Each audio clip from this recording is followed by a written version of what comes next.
El lema de hoy, invencibles, invencibles. Ahora vamos a descubrir cómo la Biblia nos habla claramente de que hay una serie de escogidos por Dios, una serie de elegidos que están llamados a ser invencibles. Invencibles. Y vamos a ver cómo vamos a extraer de la palabra de Dios una enseñanza clara, que es directa para el pueblo de Dios, y cómo Dios quiere trabajar y nos da unas palabras de ánimo impresionantes para personas que por alguna razón se sienten abatidos o se sienten menospreciados o se sienten que su vida no es lo suficientemente importante o su vida no está siendo lo suficientemente productiva, o han pasado por tantos avatares en la vida de caídas y bajadas, de pecados y de frustraciones, a veces de ataques y a veces de circunstancias de la vida que nos han hecho tanto daño, que se sienten vencidos. Y la Biblia nos dice que somos invencibles, y ahora lo vamos a ir viendo. A mí me gusta una anécdota que escuché una vez, que habla de un rey, no sé si la historia fue real o es ficticia. Hablaba de un rey que era muy poderoso, ¿no? Y conseguía matar a todos sus enemigos. Era muy conocido porque era muy sanguinario, pero tenía una estrategia muy curiosa. Intentaba esclavizar, o sea, apresar a todos sus enemigos. O sea, en lugar de matarlos en el campo de batalla, intentaba apresar al máximo posible. Entonces los hacía ir a su castillo, y en su castillo tenía una sala inmensa donde los hacía pasar. Y ahí estaban rodeados por sus mejores arqueros, que apuntaban a cada uno de los que estaban allí presos, ¿no? Y al fondo había una puerta gigantesca, toda manchada en sangre, y que la cornisa era toda rodeada de calaveras y huesos. Cuando estaban todos ahí reunidos y los arqueros apuntando, les preguntaba a sus enemigos que tenía ahí presos.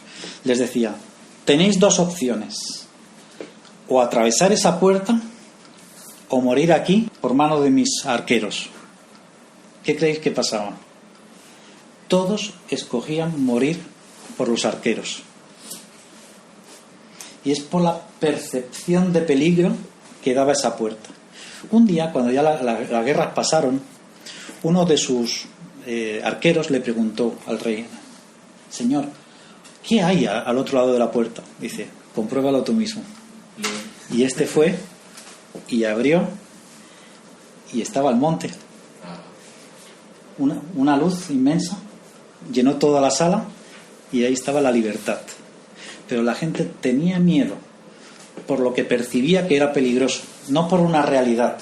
O sea, no era real ese peligro, sino que veían ahí las calaveras, veían los huesos y veían todo eso en sangre, y decían: si nos da a escoger entre morir por una flecha o salir por ahí, es que eso debe de ser peor. Claro.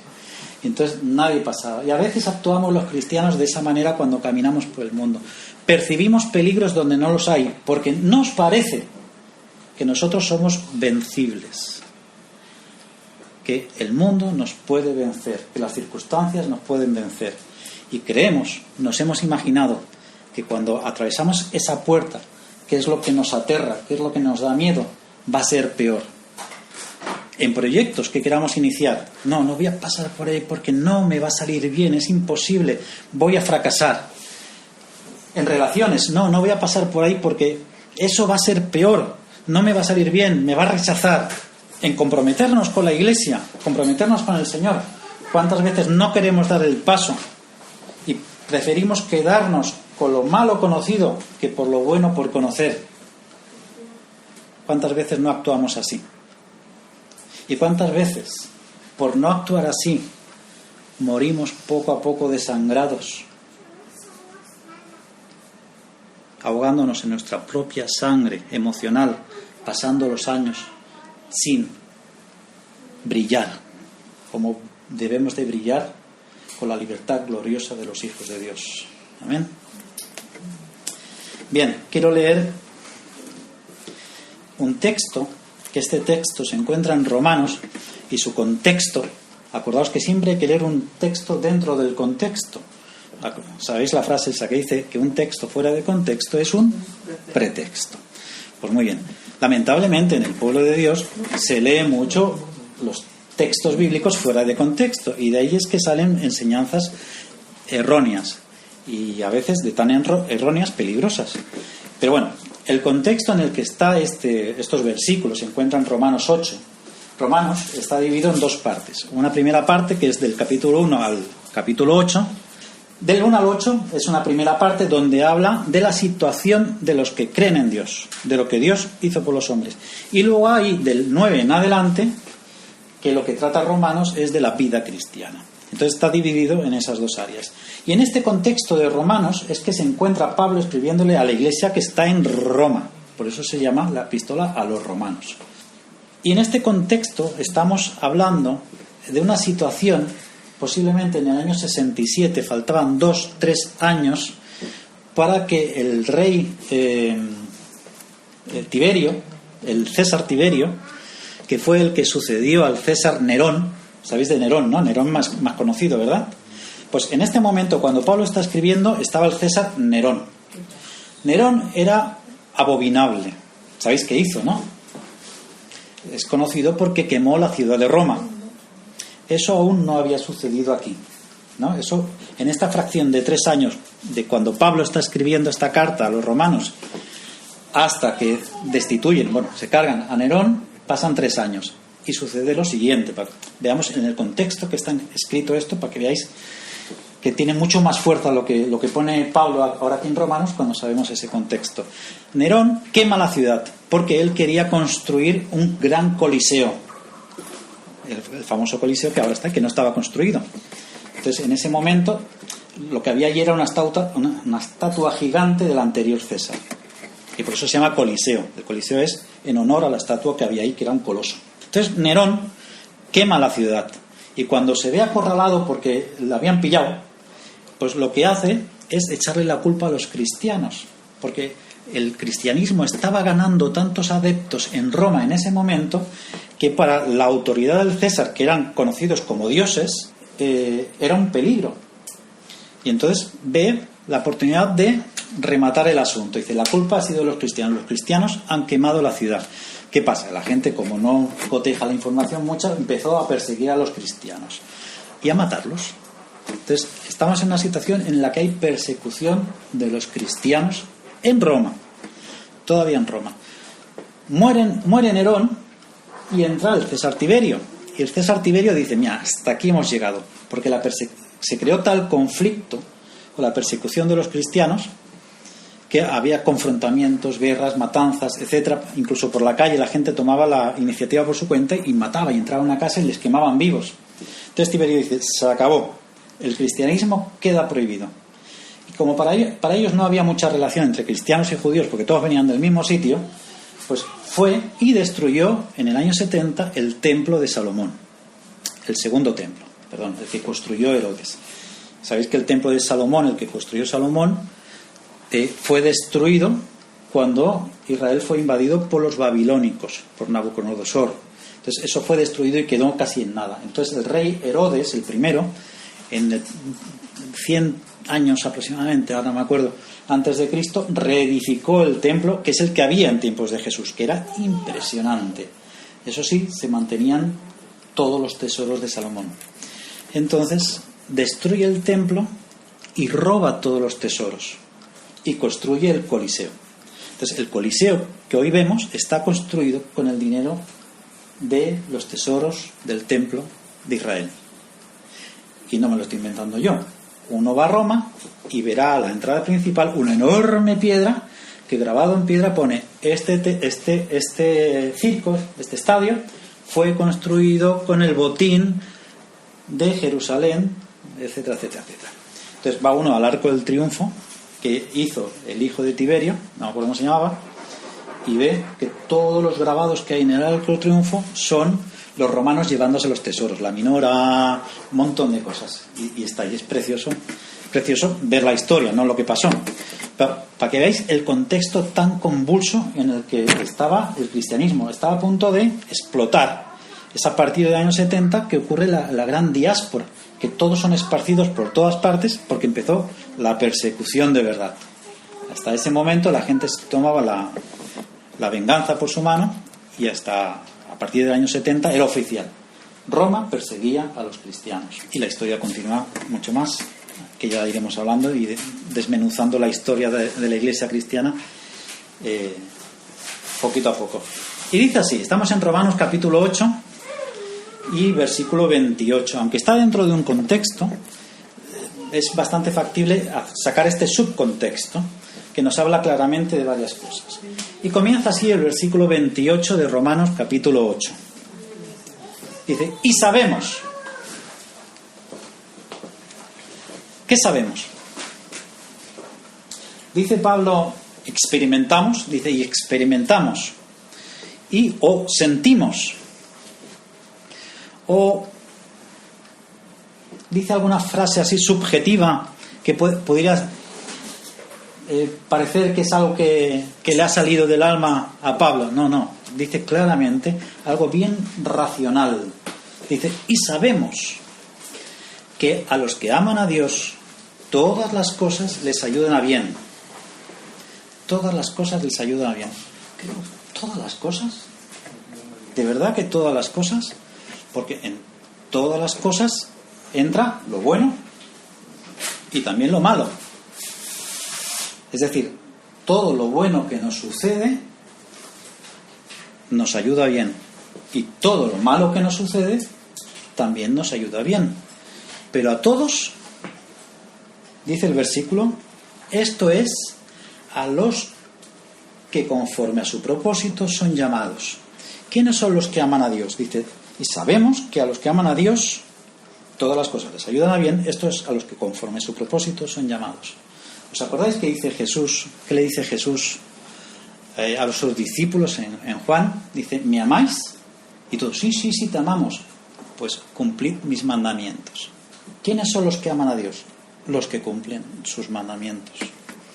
No puede estar junto el decir que amamos a Dios y vivir una vida de desobediencia. Yo no digo cometer errores de vez en cuando, pero vivir una vida de desobediencia, de desapego con el Señor. Por lo tanto, queda que sabemos, es decir, eso es seguro, sabemos que los que aman a Dios, es decir, los que obedecen a Dios, todas las cosas malas y buenas nos ayudan a bien. ¿Quiénes son los que aman a Dios? Todos aquellos que conforme a su propósito son llamados. Y aquí hay unos pocos versículos que entrañan unas enseñanzas excelentes para la vida cristiana, de un trasfondo doctrinal bestial, pero que hoy no vamos a tratar porque nos tiraríamos horas. Dice, porque a los que antes conoció también los predestinó para que fueran hechos conforme a la imagen de su Hijo, para que Él sea el primogénito entre muchos hermanos, Jesús. Y a los que predestinó, a estos también llamó, y a los que llamó, a estos también justificó, es decir, los justificó delante de Cristo. Y a los que justificó, a estos también glorificó. Dejamos eso como un paréntesis. Está hablando de a todos los que nos ayudan, todas las cosas nos ayudan a bien. Está hablando de estos, que somos los que hemos sido escogidos y llamados por Dios. Y el versículo 31 ya empieza a desentrañar la enseñanza tan grande por la cual él arranca diciendo, y sabemos, y estamos convencidos de esto, ¿no? Dice, ¿qué pues diremos a esto? ¿A esto qué se refiere? Que todos los que hemos sido llamados, hemos sido elegidos, que hemos sido predestinados en Cristo Jesús para hacernos coherederos, bla, bla, bla. O sea, está dando una argumentación tremenda para decir, no te pienses que porque tú tengas un momento de emoción en tu vida, eres de los que aman a Dios. Ni te pienses que porque te portas muy bien y eres muy bueno, tú eres un hijo especial de Dios. Tú eres un hijo adoptado por Dios, tú eres especial para Dios y todas las cosas te ayudan para bien porque Dios en su soberana voluntad te escogió. Está diciendo, si Él le plació desviar la mirada y fijarse en ti, insignificante entre miles de millones de habitantes en el mundo, es porque tuvo una intencionalidad. No fue algo arbitrario, de voy a salvar a todos estos. Él se fijó en ti, Él, de alguna manera, simbólicamente descendió del cielo y puso la mano como una hormiguita para que tú subieras en su mano. Y ahora estamos sobre la palma de su mano, y ahí nadie nos puede tocar. Nadie nos puede tocar. Entonces dice, ¿qué diremos a esto? Dice, si Dios es por nosotros, ¿quién contra nosotros? Es una pregunta retórica que no pide respuesta. Dios está con nosotros. Si Dios, que es el soberano, el que nos escogió, el que nos predestinó, el que ha hecho todo esto de que vino su Hijo, etcétera, etcétera, hizo todo esto, ¿quién contra nosotros? Mira más, esto se apoya con un versículo que hay antes. El versículo 10 del capítulo 8. Pero si Cristo está en vosotros, el cuerpo en verdad está muerto a causa del pecado, mas el espíritu vive a causa de la justicia. Y si el espíritu de aquel que levantó de los muertos a Jesús, es decir, aquel tan poderoso que fue capaz de levantar de los muertos a Jesús, mora en vosotros, o sea, el espíritu del Dios mismo, del Dios soberano, del Dios omnipresente y omnipoderoso, está en vosotros, el que le levantó de los muertos a Cristo Jesús vivificará también vuestros cuerpos mortales por su espíritu que mora en vosotros. Es decir, esto tan poderoso, tan maravilloso, tan locura para los que se pierden, de que Dios del universo, el creador, el que cuando no había nada se le ocurrió voy a crear un universo, habita en nosotros, le plació fijarse en cada uno de nosotros, te miró y le plació fijarse en ti, en cada uno de nosotros individualmente, como algo especial, conociéndonos, sabiendo nuestras debilidades y nuestros potenciales, sabiendo nuestras preocupaciones, por lo que íbamos a pasar. Él nos miró a los ojos y te sube a la palma de mi mano. En este caso, ¿quién contra nosotros? ¿Quién contra nosotros? Pero dice más. Versículo 32. Él que no escatimó ni a su propio Hijo, es decir, el que no fue miserable ni con su propio Hijo, que es decir, que a su propio Hijo entregó, que se deshizo de lo más querido que era Jesús de Nazaret, el Mesías, el que no lo escatimó, no fue miserable con él, sino que lo entregó por todos nosotros, ¿cómo no nos dará también con él todas las cosas? Y aquí hay un error, que por no leerlo en su contexto, mucha gente se equivoca, dice, es que todas las cosas. Wow. Y entonces de aquí salen los del Evangelio de la Prosperidad, que venga, todas las cosas son para nosotros, solo tienes que declarar. No se está refiriendo a esas cosas, se está refiriendo a las cosas que está nombrando. ¿A qué situación está nombrando? Está hablando de que todas las cosas nos ayudan a bien, las buenas y las malas. Entonces, ¿quién es el que nos va a dar todas esas cosas? Las buenas y las malas, a esas cosas están. ¿Quién acusará a los escogidos de Dios? Otra pregunta retórica. ¿Quién? Nadie. De la misma manera que si Dios con nosotros, ¿quién contra nosotros? Es decir, nadie. Nadie. ¿Quiere decir eso que seamos intocables? No. Es evidente que somos tocables. Es decir, pero ¿nos puede vencer? Nadie. Nadie. Seremos zarandeados por la vida, pero no vamos a ser vencibles. Cuando dice, ¿quién contra vosotros? ¿Quién acusará a los escogidos de Dios? Nadie. Nos podremos sentir acusados, nos podremos sentir zarandeados, pero nunca vencidos. Sigamos leyendo. ¿Quién acusará a los escogidos de Dios? Dios es el que justifica. Dios es el que justifica. ¿Quién es el que condenará? Versículo 34. Si te sientes acusado, nadie te va a acusar. ¿Quién es el que te condena? Solo hay uno que condena, el diablo. Pero es una condena falsa. Te hace que te sientas condenado, hace que te sientas acusado. Pero ¿sabéis qué significa diablo? La traducción del griego es diabolos. Diablo, que significa el engañador, el suplantador, o sea, el que confunde. Esa sería la traducción más correcta, el que confunde. Así que la función del diablo, y mira que me gusta hablar un poquito de ese personaje, es confundir. Pero aquí está Pablo diciéndonos lo que Dios está diciendo: no os dejéis engañar, porque si Dios está con vosotros, ¿quién contra vosotros?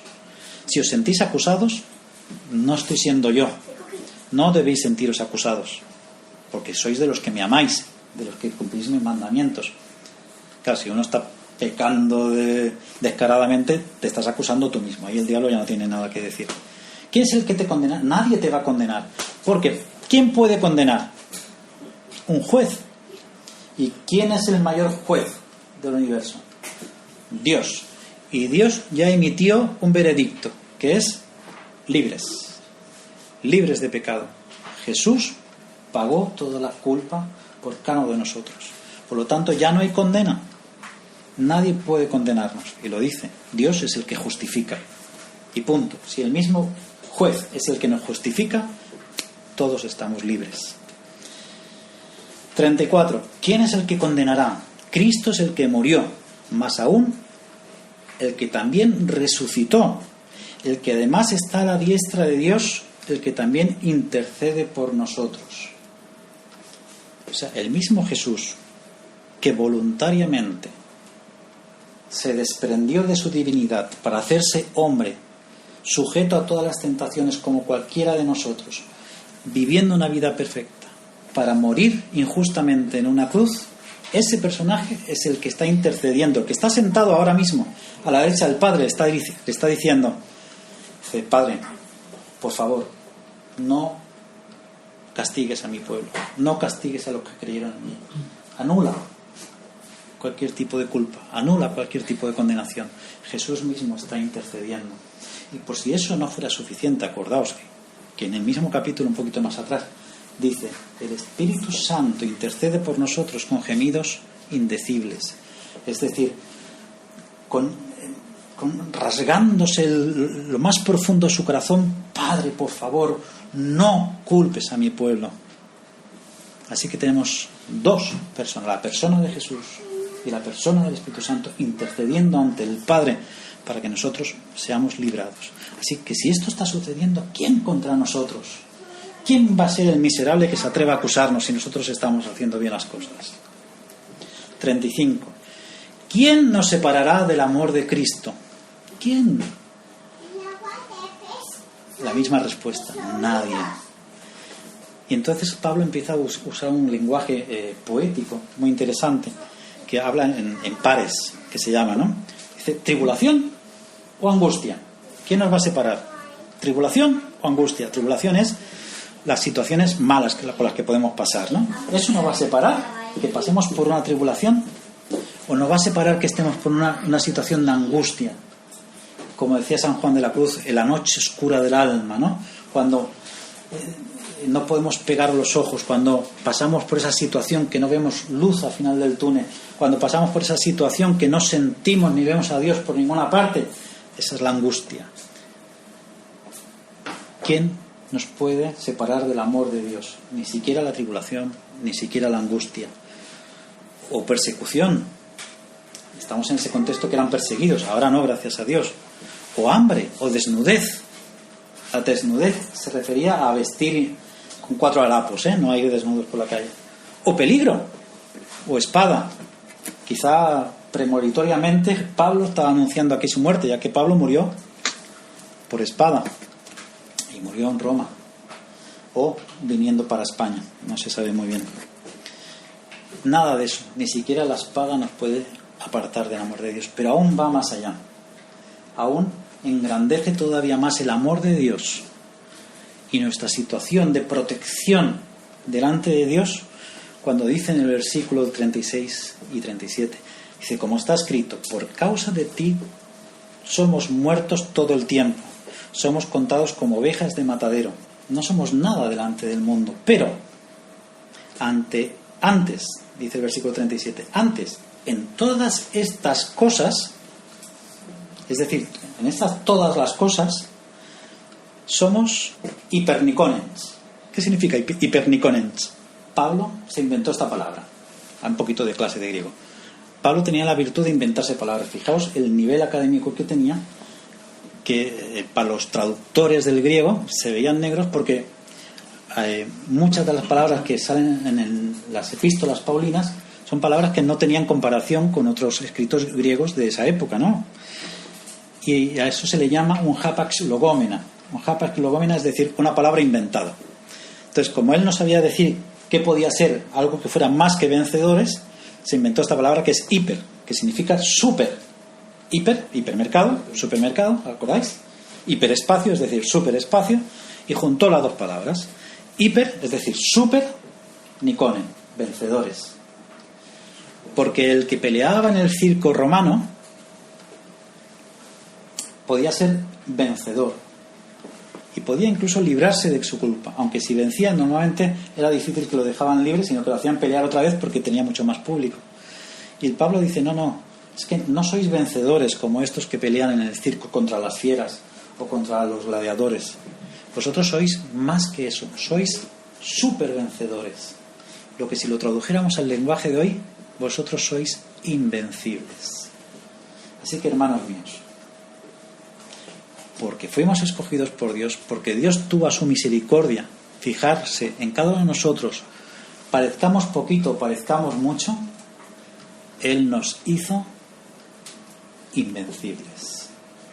Así que hasta que el Dios no quiera, somos inmortales.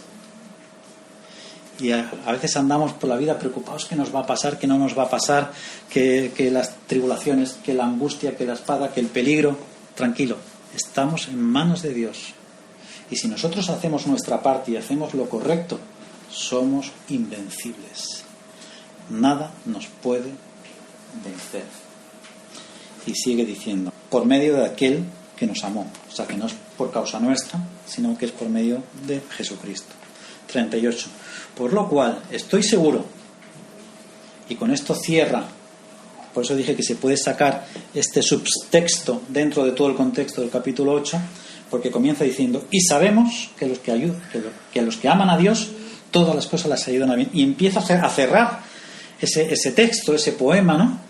Diciendo, por lo cual estoy seguro, que esta palabra estoy seguro, la estuve buscando en griego y tiene un significado mucho más profundo. Dice, estoy completamente convencido sin ningún lugar a dudas. Es decir, completamente convencido de que ni la muerte, ni la vida, y empieza a utilizar otra vez pares, ni la muerte, ni la vida, ni ángeles, ni principados, ni potestades, ni lo presente, ni lo porvenir, ni lo alto, ni lo profundo, ni ninguna otra cosa creada nos podrá separar del amor de Dios, que es en Cristo Jesús, Señor nuestro. Pero esto tiene todavía un significado más profundo.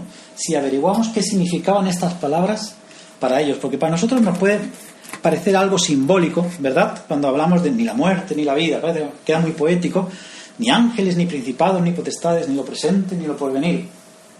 Le podemos encontrar un significado, pero es que para ellos tenía un significado mucho más profundo. Porque cuando dice, por ejemplo, ni lo alto ni lo profundo, el sentido que tenía Pablo, porque para los judíos había una superstición, está hablando aquí más de supersticiones, más que de un lenguaje simbólico o de una realidad, ¿no? Ni lo alto ni lo profundo, sino de supersticiones que habían en ese pueblo que venían de una tradición, una cosmovisión hebrea.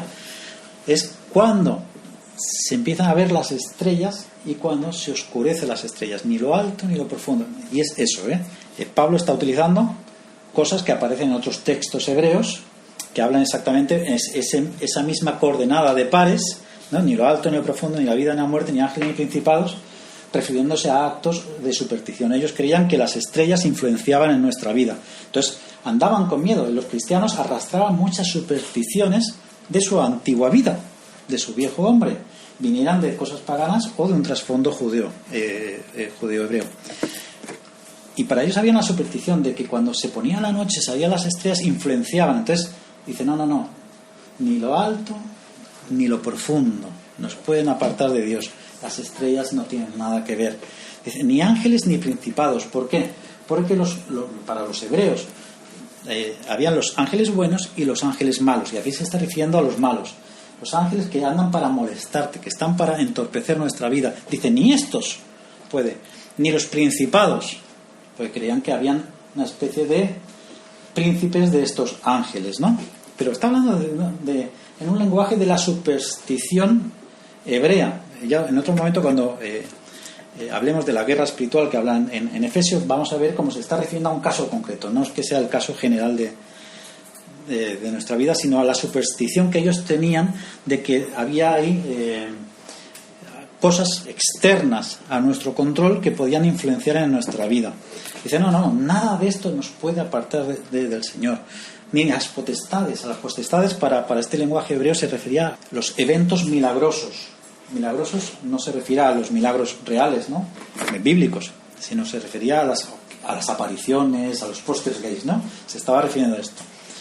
Otro día lo desgranaremos un poquito más. Las potestades, siempre que habla de potestades en el Nuevo Testamento se está refiriendo a esto, a las cosas que nos pueden asustar, que se ha aparecido ahí Satanás, tal cual, ¿no?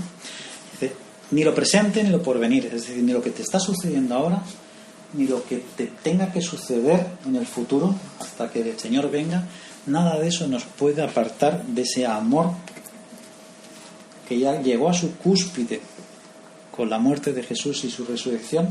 ¿Qué más puede pasar para que podamos ser apartados? Ni cosa creada, es decir, por si se había olvidado de algo, ni cosa creada. Y recordar que todo lo que existe está creado por el Señor. Nada nos puede separar de ese amor, nada nos puede dar por vencidos, nada puede acabar con nuestro futuro, con nuestro destino en manos del Señor, con nuestras emociones, con nuestros ministerios, con nuestros trabajos, con nuestras familias. Nada, absolutamente nada nos puede vencer, porque sabemos que Dios y su amor sobrepasa cualquier tipo de barrera y de estructura celestial y de circunstancia terrenal que pueda hacernos el más mínimo daño si Dios no lo permite. Y en todas esas cosas somos más que vencedores. Y todas esas cosas nos van a ayudar para bien. Hay otra versión que dice colaboran para bien, colaboran con Dios para que Dios acabe haciendo su propósito en nuestras vidas. Así que todo lo que nos pase, a no ser que nos lo hayamos buscado nosotros, ¿os acordáis como el día que dije lo de los dedos en el enchufe? Pues bueno, aún eso colabora para bien, porque uno aprende a no meter los dedos en el enchufe, ¿verdad? Y todas las cosas que Dios nos da nos ayudan para bien. Y me gustaría acabar con un versículo, Juan 10, 28, que quizá podía rematar perfectamente la enseñanza de hoy, de este ejército poderoso con el que está constituido todos los hijos de Dios, que queremos servirle, que queremos amarle y que nos esforzamos por cada día ir creciendo. Saber que Jesús dijo en algún momento mientras estuvo aquí en la tierra, dice, y yo les doy la vida eterna y no perecerán jamás, ni nadie las arrebatará de mi mano. Y el sentido más profundo de este jamás es, y no perecerán nunca, de ninguna de las maneras, nadie las arrebatará de mi mano. Así que tenemos la seguridad, el consuelo y la fortaleza de que pase lo que nos pase, sea bueno o malo, que aunque caigamos, si nos levantamos, Dios está ahí, al lado nuestro, para que todo eso nos ayude a crecer cada día más y a tomar las mejores decisiones en el futuro. Y que pase lo que pase, aunque hayamos metido la mayor pata de nuestra vida, no vamos a ir al infierno, porque ya hemos sido justificados en Cristo, porque pertenecemos a ese grupo de los que amamos a Dios y no vamos a ser nunca arrebatados de las manos de Cristo. Pero ese consuelo que nos sirva para crecer, levantarnos y avanzar, nunca para retroceder.